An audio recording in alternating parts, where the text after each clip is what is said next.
A kú déédé àsìkò yìí, kókó inú ìwé ìròyìn la mú wá fún yín láti inú àwọn ìwé ìròyìn ilẹ̀ Nàìjíríà. Orúkọ tèmi ni Ọmágbémisọ́lá Ọmọlọ́gọ̀mádẹ àìjẹran ẹdán. Ìjà inú verbal war láàrin ààrẹ àtijọ́ Olúṣẹ́gun Ọbásanjọ́ àti igbákejì ààrẹ àtijọ́ Àtíkù Abubakar gbọ̀nà àrà lánàá bí Àtíkù ṣe da ọ̀rọ̀ Ọbásanjọ́ nù lórí ẹ̀sùn wípé ó san owó àbẹ̀tẹ́lẹ̀ fún ìṣèjọba tí Gali Umar darí ní ilé ìgbìmọ̀ aṣojú-ṣòfin láti yọ ọ́ ní ipò ààrẹ síwájú ìbò ọdún 2003. Ẹ̀sùn yìí ni ó wà nínú lẹ́tà tí Ọbásanjọ́ kọ ní ọjọ́ 23 oṣù keje láti fi fèsì sí ìrántí tí gómìnà àná fún ìpínlẹ̀ Ògùn Olúṣẹ́gun Ọ̀ṣọ́bà ṣe lórí ètò ìdìbò ọdún 2003 tí ó tẹ̀ jáde sínú The Legal Observer ní 20 oṣù keje níbi tí ó ti ṣèrántí ìbáṣepọ̀ rẹ̀ pẹ̀lú igbákejì rẹ̀. Nínú àtẹ̀jáde àná láti ọwọ́ amúgbálẹ́gbẹ̀ẹ́ Frank Shaibu ni Àtíkù ti ṣe ẹ̀sùn wípé wọ́n mọ̀ọ́mọ̀ lọ wú ẹ̀sùn yìí jáde láti fi bà á lórúkọ jẹ́ kí wọ́n lè ṣe àfihàn ẹni Ọbásanjọ́ nífẹ̀ẹ́ sí àti díje du ipò ààrẹ síwájú ìdìbò ọdún 2027. Àtíkù ṣe àpèjúwe ẹ̀sùn Ọbásanjọ́ wípé òun san owó àbẹ̀tẹ́lẹ̀ fún agbẹnusọ ilé ìgbìmọ̀ aṣojú-ṣòfin àná ní èyí tí kò lẹ́sẹ̀ ńlẹ̀ nítorí olóògbé aṣòfin àná kò sí láyé mọ́ láti fèsì. Olùdíje du ipò ààrẹ láti ẹgbẹ́ òṣèlú African Democratic Congress ní kò lẹ́tọ̀ọ́ láti ṣe irúfẹ́ ẹ̀sùn alágbára bẹ́ẹ̀ tí ó ní í ṣe pẹ̀lú olóògbé tí kò sí láyé láti gbèjà ara rẹ̀ tàbí ṣàlàyé ohun tí ó dìrọ̀ mọ́ ẹ̀sùn. Igbákejì ààrẹ àtijọ́ ní gẹ́gẹ́ bí ọmọ Áfíríkà ó yé wa pàtàkì àti máa sọ òtítọ́ nípa olóògbé. Ó jẹ́ ìbànújẹ́ wípé àsìkò yìí ni Ọbásanjọ́ yàn láàyò àti ṣe ẹ̀sùn wípé òun san owó àbẹ̀tẹ́lẹ̀ fún olóògbé Honorable Gali Umar Nahaba láti yọ ọ́ nípò. Ó ní bí ó bá ṣe wípé òtítọ́ ni ẹ̀sùn rẹ̀, èéṣe tí kò fi sọ̀rọ̀ lákòókò tí aṣòfin àná ṣì wà láyé. Èyí túmọ̀ sí wípé Ọbásanjọ́ kò fún ọmọ Nàìjíríà láǹfààní àti gbọ́ ìdàkejì ọ̀rọ̀. Bákan náà ni Àtíkù ní ẹ̀sùn yìí ti ń fẹ́ mú ìtàbùkù bá orúkọ olóògbé tí kò láǹfààní àti sọ tẹnu rẹ̀. Igbákejì ààrẹ àtijọ́ tún lọ aáwọ̀ ọlọ́jọ́ pípẹ́ Ọbásanjọ́ mọ́ awuyewuye tí ó jẹyọ nídìí èròǹgbà sáà kẹta ààrẹ ìjẹta.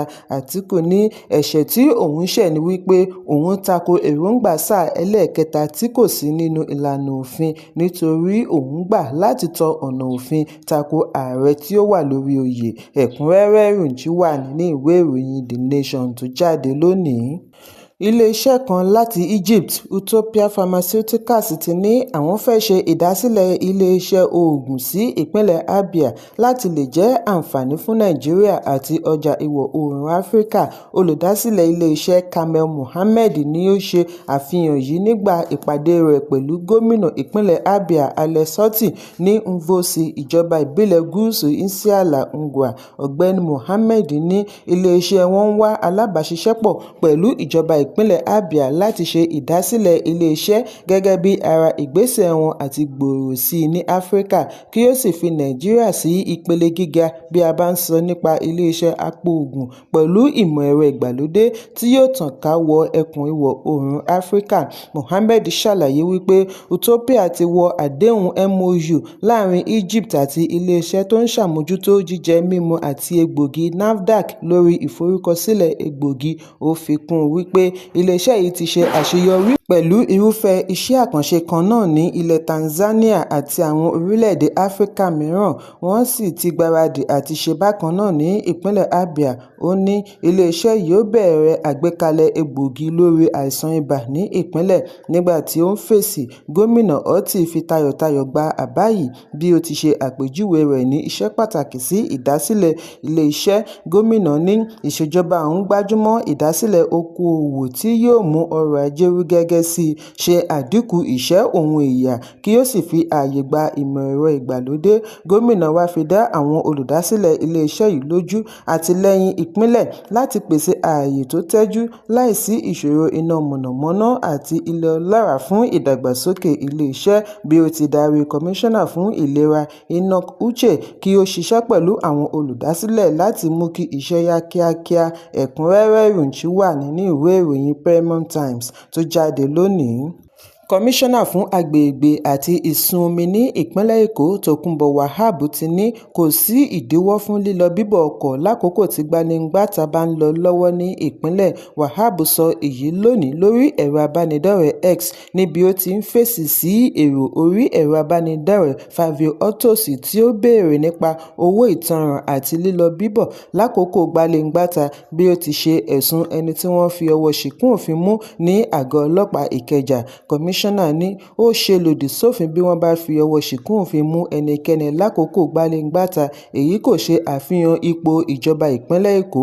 Wahab ṣàlàyé wípé àwọn ti ṣe àgbékalẹ̀ ètò gbaní-ǹgbàta olóṣooṣù láti fi dá àṣà àti ìṣe lórí ìmọ́tótó padà káàkiri ìpínlẹ̀ Èkó bí ó ti fìdí ẹ̀ múlẹ̀ wípé ètò yìí wáyé pẹ̀lú àtìlẹ́yìn òfin ìmọ́tótó ìlú Èkó fún ọdún 2017. Kọmíṣánná fi kún wípé àwọn ṣe èyí láti fi gba àwọn olùgbé nímọ̀ràn kí wọ́n tẹ́wọ́ gba ojúṣe wọn yálà tí wọ́n fi ń retí kí agbófinró ṣẹ̀ṣẹ̀ fi tipátipá mú wọn.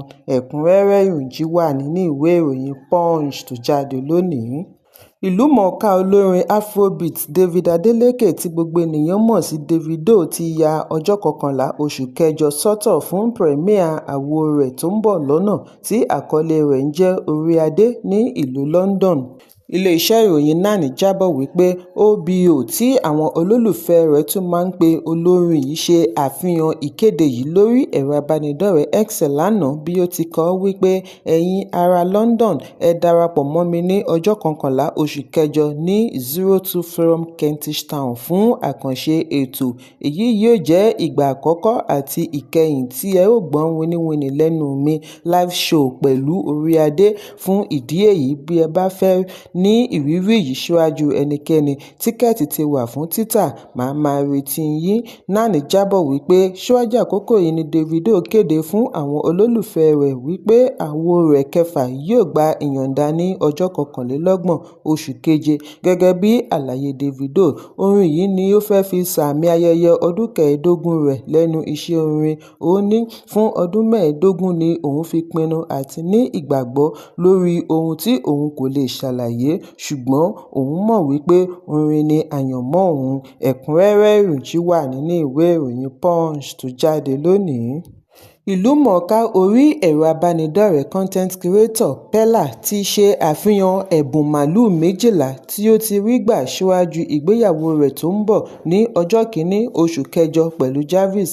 Nínú fọ́nrán tí ó ṣe àfihàn lórí ẹ̀rọ ayélujára ni Pella ti ní òun ti gbáradì ìgbéyàwó yìí pẹ̀lú àpapọ̀ màálù 12. Pella ṣàlàyé wípé gẹ́gẹ́ bí wọ́n ti ń wo àwọn màálù wọ̀nyí, Pásítọ̀ Tóbi fún òun ní 10, Happy Forest fún un ní ẹyọ kan, Bless Junior náà fún un ní ẹyọ kan tí ó tóbi jù láàrin wọn. Content creator yìí wá ṣe ìkìlọ̀ kí ẹnikẹ́ni má wá sí ibi ìnáwó rẹ̀ láì jẹ́ wípé wọ́n wọ aṣọ ẹbí tí wọ́n mú.